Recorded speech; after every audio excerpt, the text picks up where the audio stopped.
शाळेने मला काय दिलं?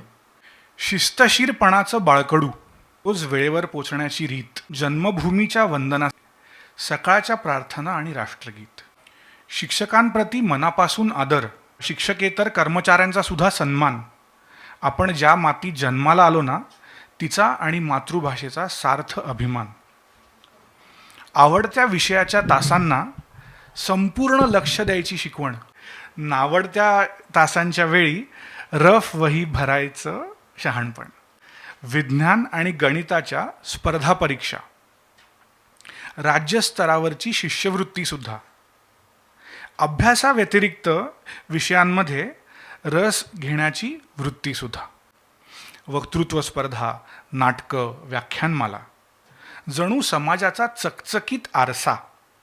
मन अगदी कोवळं होतं ना, अगदी तेव्हापासून आपली संस्कृती जपण्याचा वारसा. कबड्डी खेळताना पहिल्यांदा हाताचं मोडलेलं हाड, वर्गात मस्ती करताना सरांनी फोडलेलं माझं थोबाड, आयुष्यभरासाठीचे मित्र आणि मैत्रिणी, नकळत मनात घर करून बसलेल्या त्यांच्यासोबतच्या असंख्य आठवणी. शाळेने मला गरजेपेक्षा जास्तच दिलं. ते मी कितपत आचरणात आणलंय काय माहीत. गतवैभवाच्या पाऊलखुणा चाचपडल्या की डोळे पाणावल्याशिवाय राहत नाही.